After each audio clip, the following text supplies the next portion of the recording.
We found him a better home, my parents said coldly after secretly selling my dog. I packed everything that night. 7 years later, they wanted to meet my daughter. I was 19 when I adopted Max, a golden retriever mix with sad eyes and ribs that showed through his dull coat. I still remember that day at the shelter, how he pressed against the chain link fence, not barking like the others, just watching, hopping.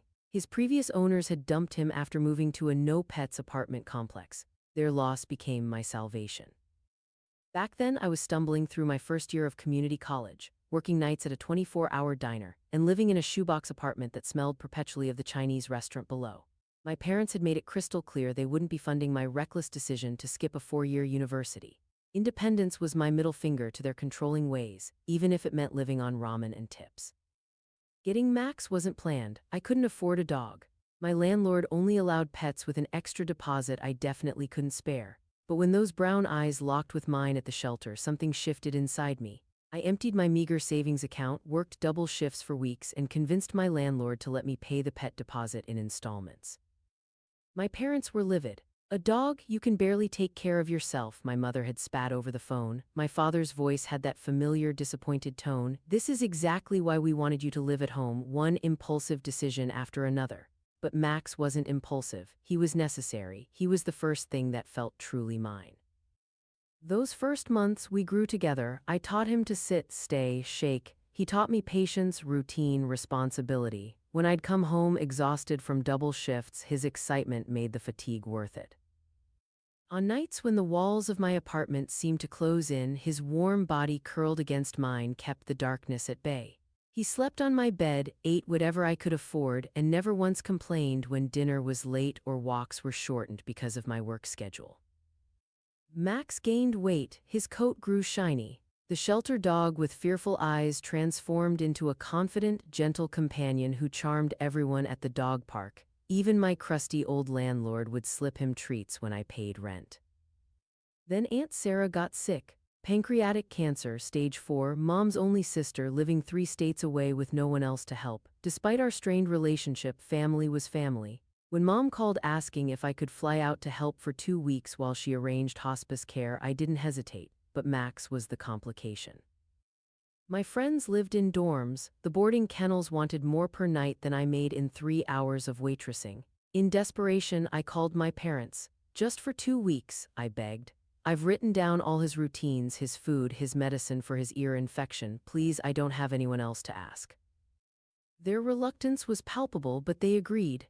Dad picked us up, eyeing Max warily as he settled in the backseat, sensing my anxiety. I kissed his head goodbye, promised I'd be back soon, and boarded a plane with a knot in my stomach that wouldn't go away.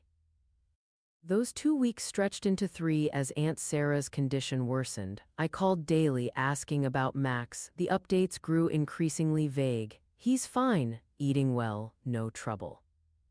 The evasiveness made my skin crawl, but what could I do? I was states away, watching my aunt fade while my mother crumbled under the strain.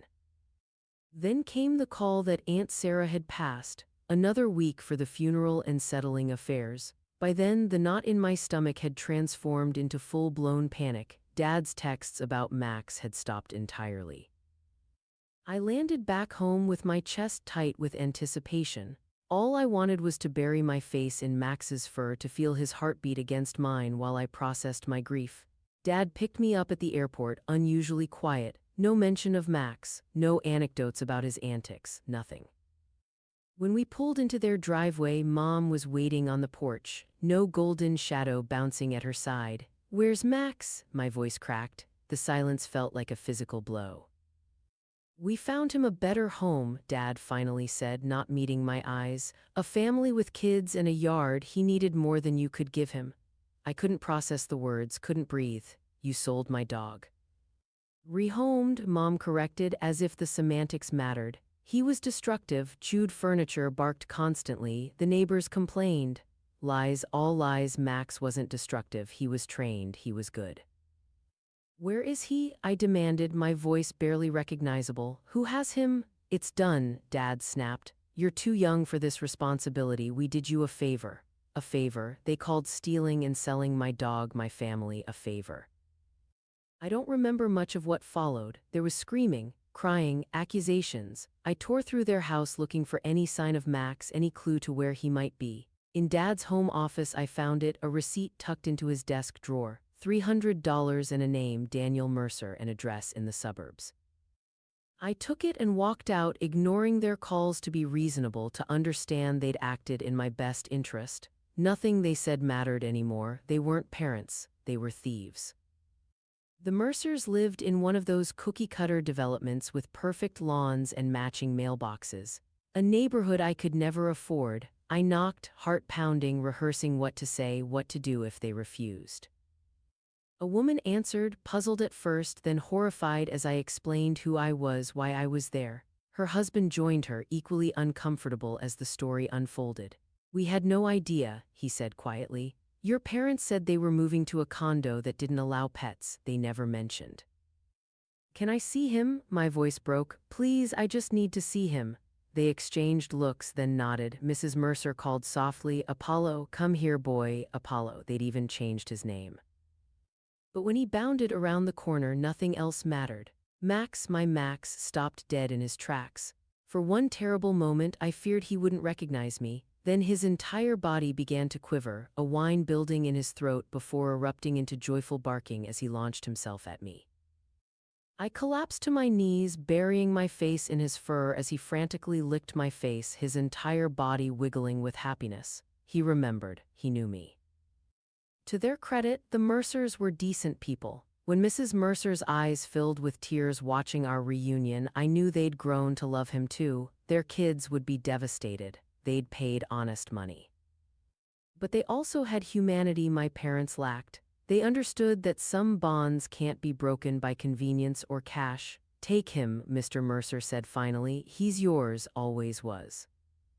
I tried to return their money. They refused. Instead, they helped me load Max's new bed and toys into my beat-up Honda, extracting only a promise that their kids could visit him sometimes. I agreed through tears of gratitude. That night, I packed everything I owned from my parents' house while Max watched, never letting me out of his sight. My father tried reasoning, then yelling, then bargaining. My mother cried, accused me of being ungrateful, dramatic, selfish. "You had no right," I told them, voice steady despite the storm inside me. "He wasn't yours to give away." I didn't go back to my apartment, couldn't risk them knowing where to find us. Instead, I couch-surfed with friends until I found a pet-friendly room to rent across town. I worked doubles, triples, picked up odd jobs on my days off. Max ate before I did, always. Some nights, dinner was whatever the diner would let me take home at the end of my shift, or nothing at all, but we were together. The financial struggle was brutal. Pet deposits, vet bills for Max's ear infection that had worsened while I was gone, juggling work and classes. But every hardship was worth it when I'd wake to find him curled against me, his warmth a shield against the world. My parents tried reaching out. Calls, texts, cards with checks I tore up without cashing. Their apologies rang hollow, always circling back to how they'd been trying to help, how I was too young, too impulsive, too emotional. Never acknowledging the fundamental violation of trust, the casual cruelty of taking away the one being who loved me unconditionally. I blocked their numbers, changed my email, moved again when I could afford it. Life went on.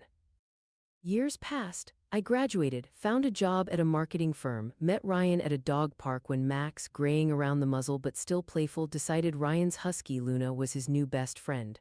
Ryan understood about Max, about the invisible tether between us. He'd rescued Luna from a neglectful situation. He got it. When we moved in together, Max claimed his spot on our bed without hesitation. When we married 2 years later, he wore a bow tie and carried our rings down the aisle. And when our daughter Lily was born, he appointed himself her guardian, sleeping beside her crib, gently nudging us awake when she cried before we even heard the monitor. I hadn't spoken to my parents in almost 7 years when the Facebook message arrived. Mom had found me through a mutual friend, discovered she had a granddaughter she'd never met. The message oozed with manipulative nostalgia, how much they missed me, how they'd changed, how families should stick together. Not one word about Max. Ryan found me staring at the screen, hands shaking. "You don't owe them anything," he said quietly, "but whatever you decide, I'm with you." Lily was 8 months old. Max was 10, slowing down, his muzzle fully silver. The past felt simultaneously distant and raw, like a wound scabbed over but still tender to the touch. I agreed to meet them once in a public place without Lily. Ryan came with me, a silent support as we waited at the coffee shop. Max stayed home, blissfully unaware that the people who had discarded him were about to re-enter our orbit. They looked older. Dad's hair had thinned, Mom's had grayed. They hugged me awkwardly, tried to hug Ryan, who stepped back with a polite nod instead. We ordered coffee, made small talk about the weather, my job, their retirement plans, danced around the 7-year gap like it was a minor scheduling conflict rather than a deliberate excision. Then Mom pulled out her phone, showing pictures of her friends' grandchildren. "We've missed so much of Lily's life already," she sighed, voice thick with manufactured emotion. "When can we meet her?"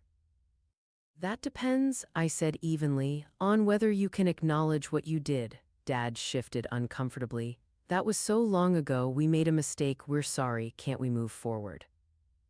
"A mistake?" The word tasted bitter. "You sold my dog while I was helping take care of your dying sister. You lied about it. You never once in 7 years actually apologized without making excuses."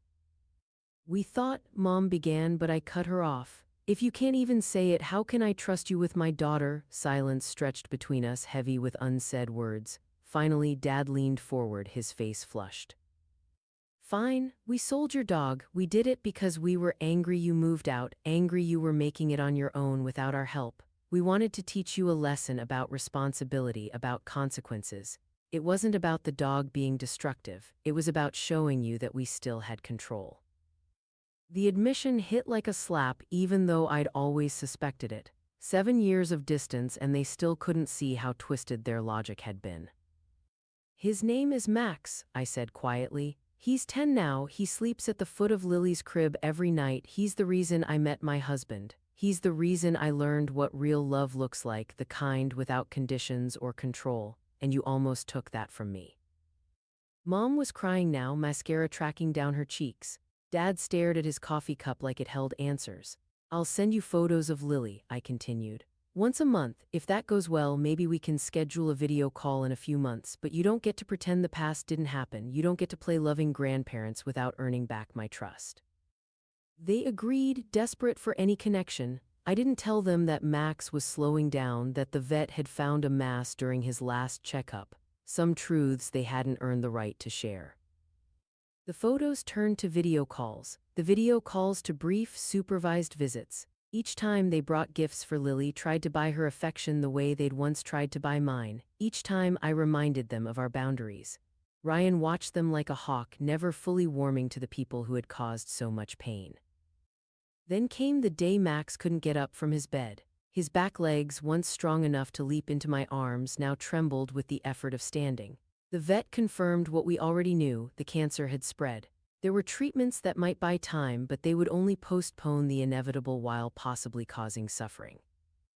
We brought him home for one last perfect day. Burgers from his favorite drive-thru, a slow walk to the park where he'd first met Luna, hours of gentle pets and whispered gratitude for all he'd given us. Lily, not quite 2, sensed something was different, patting his head with unusual gentleness, sharing her favorite stuffed animal. That evening, the vet came to our home.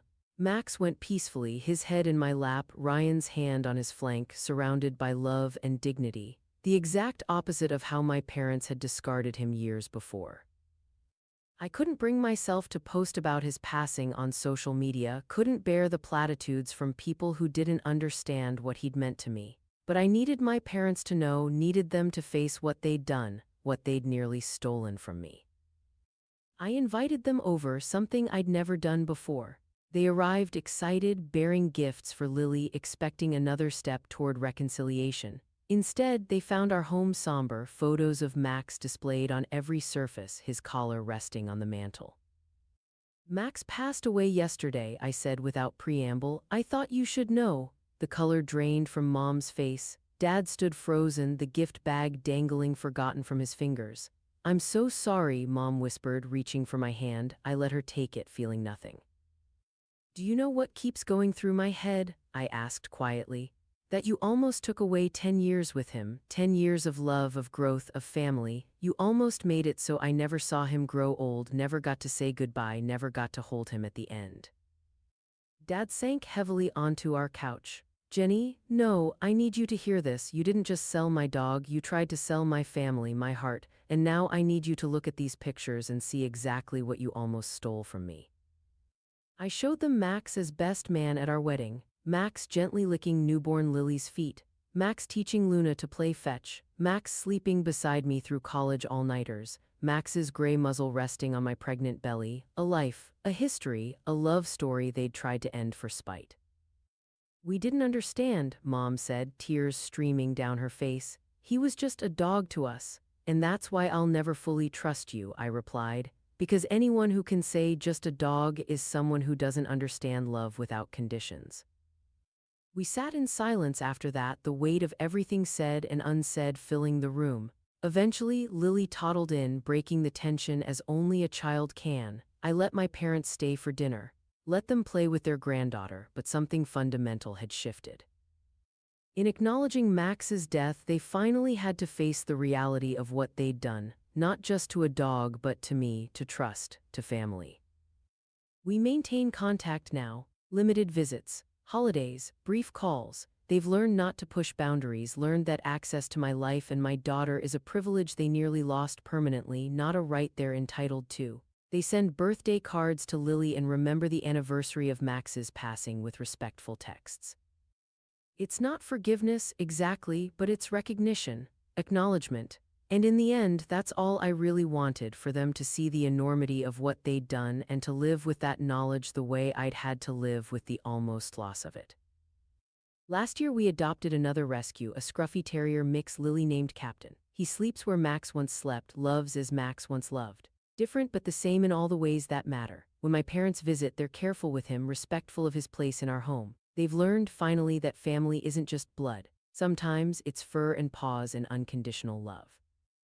And sometimes it's making people face their worst actions not for revenge but for truth. Because without truth there can be no real healing, without accountability there can be no genuine connection. Max taught me that, and for that lesson alone I'll be forever grateful that I found him that day at the shelter, and even more grateful that I found him again when the world tried to tear us apart.